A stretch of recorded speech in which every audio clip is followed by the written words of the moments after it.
welcome back to another video on the rest of the debate and to another edition of NXT Out of 10. And yeah, it's a big show today. We're getting closer and closer to a few big shows, NXT Roadblock and Stand and Deliver over WrestleMania weekend. And yeah, there's a load of interesting feuds. We've got the NXT title on the line today, Bron Breakker taking on Jinder Mahal, as well as several other things. So yeah, let's get straight into it. Trick Williams kicks off the show and challenged Ilya Dragunov in a match to prove himself. Williams came in with a cheap shot before the match started, and after the bell, Dragunov took him down with a headlock. Williams got a jab to the eye before taking a few knees in the corner. Trick then sent Ilya outside before JD came out and joined the commentary. Dragunov got some running knees before getting a knee drop and a torpedo. Masako for the win. And yeah, this gets a 7 out of 10 from me. Yeah, really solid match to kick off the show. Two really great wrestlers in NXT. Dragunov getting a comeback win is good for him. Trick Williams, I think, can kind of afford a loss as well. So yeah, really good to see Trick get the win. Ilya get the win here. And hopefully it's part of an ongoing feud with JD McDonough, I guess, is the next in line for him. But yeah, this was good stuff, 7 out of 10. But anyway, Fallon Henry then left a message for Brooks Jensen to apologise for ruining Valentine's Day. That was like last week, mate. Roxanne Perez joined Meiko Sasamura in a training session then before Tyler Bate made his entrance, and he said that he would be joining the USA roster full-time, which is great to hear. Yeah, really excited to see what he's going to do on NXT proper. He was talking about embarking on a mystical journey when the Schism showed up. Joe Gacy told Tyler to join them before Gacy accused him of leaving his family behind in the UK. They gave Thea Hill a sneak peek of being part of their group and wondered if Bate would do the same. So yeah, it seems like we're going to a Bate Gacy feud next, kind of what we've already seen before with Grimes trying to recruit them. I doubt it will work and it will lead to a match, but yeah, happy Bate's in the real NXT, and yeah, intrigued to see where the storyline goes. After that, a brawl broke out and Chase U came out to help Bate before we headed for Chase U versus the Dyad. Chase U started strong, but the Dyad turned it around, nicely Chase in the ring. Hudson came in and got some big suplexes before he was dragged down to the floor. After that, Reed hit a big dive on him. Andre came back in and got a swinging neckbreaker before getting Chase U kicks. Hudson was tagged in while Ava Rain went after Thea Hale at ringside. Chase went after Ava and left Hudson alone in the ring before the Dyad double code breaker on Duke picked up the win. And yeah, this gets a 6 out of 10 from me. Yeah, I thought it was solid stuff here. Decent match. Yeah, I mean, Chase U losing, I think we all know where it's heading, and the Dyad picking up an important win. Moving on then to Tony D and Stacks, who were trying to get Von Wagner to agree to match. Robert tried to get Von to refuse, but Tony and Stacks made fun before Wagner got annoyed and accepted it, increasing tension between them. Drew Gulak was backstage and said he was there to find the best of the best, and Hank Walker didn't fit the bill, but Charlie Dempsey did, and looking forward to seeing them, kind of combining. Before it's time for JC Jane versus Indy Hartwell.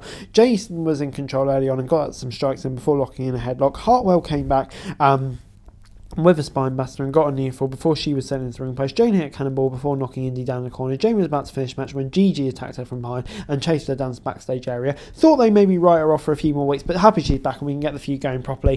Big babyface pop. And yeah, I think with the way the kind of the split went down, it made it so much more hot. And yeah, really looking forward to seeing where it goes. But yeah, for this segment alone, gets 6 out of 10. But yeah, happy Gigi's back and interesting to see where it goes.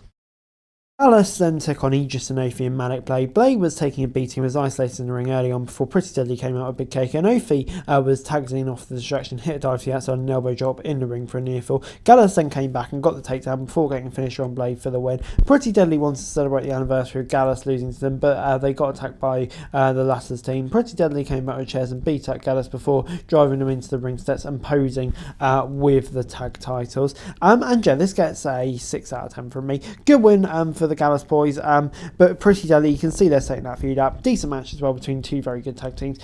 So yeah, kind of like the direction this is heading in. Dawa Kato then got a video promo where he accused Apollo Crews of leaving him behind, and now he was going to get revenge before Stevie Turner was back and talked up like Valkyrie, still pretending to be live streaming.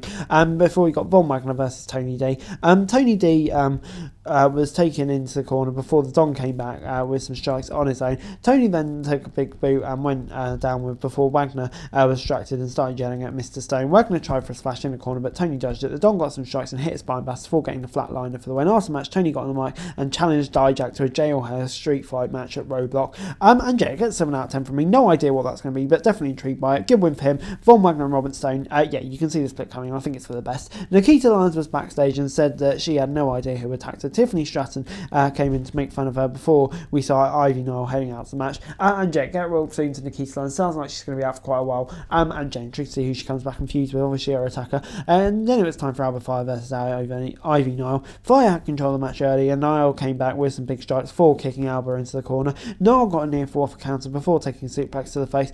Fire hit the gory bomb and picked up the easy win. And Jay gets 6 out of 10 from me. Good win for Alba Fire, much needed after a few defeats. And Jay kind of like the direction her character's heading at the moment. Fallon and Henry apologised to Kiana James, and they worked out their issues before shaking hands. And then it was time for our main event, Bron Breakker versus Jinder Mahal for the NXT title. Jinder got some big moves early on before they both took each other out with clothesline. Indus Sher tried to interfere, and the Creed brothers came out and attacked them before we headed for a break. Back on NXT, Jinder sent Bron outside and into the steel sets. Back in the ring, Jinder got a suplex and a running knee before Bron got the Frankensteiner. Jinder tried for the Kaloss, but Bron reversed it into the spear for the win.